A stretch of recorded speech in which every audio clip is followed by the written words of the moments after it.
خطفته وهو عايش وكانت عايزة تخطفه وهو متوفي. جثمان حلمي بكر قعد بره التلاجة وهو في الشارع 11 ساعة بسبب الخلافات بين مراته واخواته. الساعات الأخيرة اتطورت الأحداث في أزمة حلمي بكر اللي استمرت حتى بعد وفاته ورحل عن عالمنا ولسه اسمه متصدر لترند. أخو حلمي بكر أعلن وفاته امبارح بعد صراع طويل مع المرض ومعاناة مع الفشل الكلوي وكهرباء في القلب. حزن كبير غمر قلب عيلته وبالتحديد ابنه هشام اللي كان بيتمنى يرجع مصر ويشوف والده قبل ما يفارق الحياة، لكن القدر كان أسرع منه وقال لعيلته: أنا هاخد أول طيارة من أمريكا لمصر وجاي في أسرع وقت، أرجوكم ما تدفنوش والدي قبل ما أجي، خلوني أودعه الوداع الأخير. وفعلا العيلة استجابت لطلب ابنه. لكن سماح القرشي زوجة حلمي بكر واللي كان مقيم عندها طول فترة مرضه ومات كمان عندها كان ليها رأي تاني. وحسب تصريحات مرتضى منصور محامي عائلة حلمي بكر إن سماح القرشي خطفت جثمان حلمي بكر وكانت عايزة تدفنه في السر في مقابر هي بس اللي عارفة طريقها وتحرم هشام إنه يشوف أبوه حتى بعد وفاته.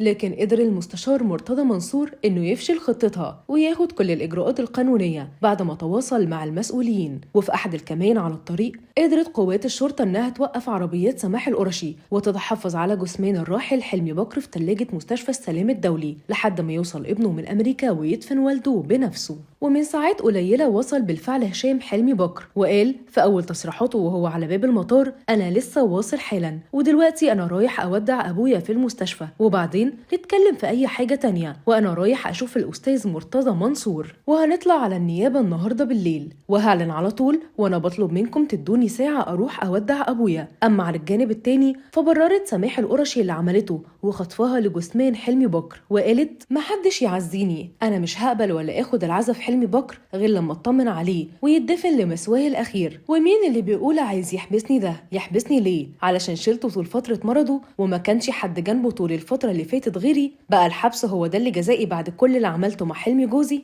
كلام سماح القرشي ده بتقوله ردا على آخر تصريح للمستشار مرتضى منصور السابق اللي قال: أنا هعمل كل اللي أقدر عليه علشان سماح القرشي تاخد جزائها بعد كل اللي عملته في حلمي بكر وأولاده، البلد فيها قانون. والمستشار مرتضى منصور رئيس نادي الزمالك السابق بقى محامي عائلة حلمي بكر استجابة لطلب هشام ابنه الوحيد اللي وجه له رسالة قبل وفاة حلمي بكر بيوم واحد وقال له: أنا جبت التوكيل وأملي بقى فيك بعد ربنا، أنا حاسس إني مفيش وقت وإن بابا فعلا في أيامه الأخيرة، أنا خايف أسمع عن موت أبويا في أي يوم، يمكن كمان عمدا، أتمنى إنك تساعدني. للأسف إحساس هشام إنه موت والده طلع صحيح وتوفى قبل ما يجيب حقه، لكن هل توفى الموسيقار حلمي بكر عمدا ولا قضاء وقدر؟ هو ده اللي هنعرفه الأيام اللي جاية. شاركونا رأيكم في التعليقات وما تنسوش تفعلوا زر الجرس والإشعارات علشان يوصل لكم كل جديد من موقعنا، موقع صوت الملايين.